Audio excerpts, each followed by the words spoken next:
I've commented before that decisions we make here can have both a positive impact or a negative impact. Sometimes the results are unanticipated, sometimes they're exactly what we want, but let's consider some of these. The author has told us some of the things he would like to see: higher benefits, higher wages. But let's look at some of the other backdrop here. We're currently coming out of a recession, and in so doing, we're struggling to create jobs, we're struggling to make our hard dollars stretch.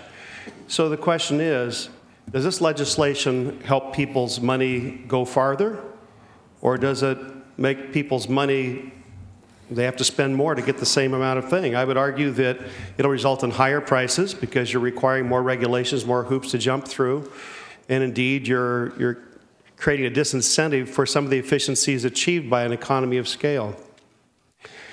We have become a leader among nations, really, when it comes to global warming greenhouse gases. I don't happen to subscribe to all of that, but I know the majority of you do.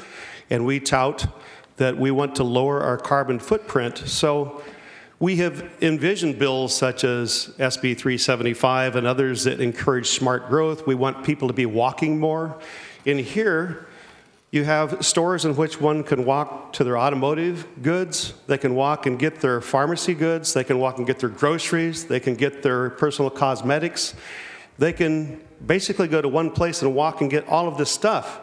And so the question then becomes, does this expand our carbon footprint or lower our carbon footprint if this bill passes? I would argue this bill would increase our carbon footprint, as people would have to go to more places.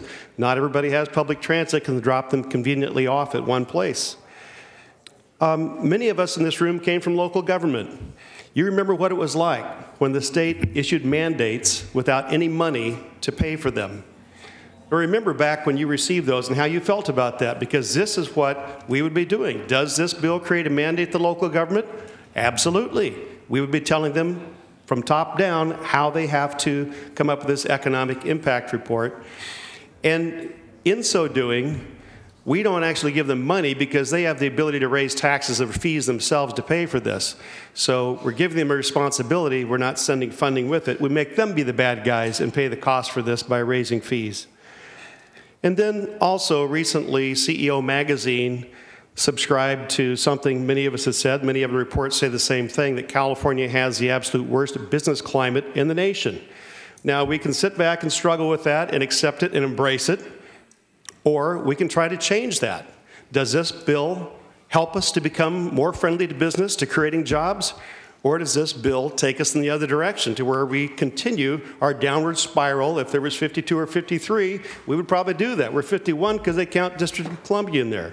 I would argue that this bill, by creating more hurdles, makes it less business friendly, even though it's hard to get lower than 51st. Let's think about all the things involved in this. This is certainly not a good bill for those struggling economically. The people that shop in facilities like this are those who want to stretch their dollars as far as they can. It allows them to go to one place and get all of their needs. It allows them to get cheap medication and things under one roof along with their groceries. It also has a positive impact in our local government. Let's let the communities decide what's best for them rather than us deciding. I ask for your no vote.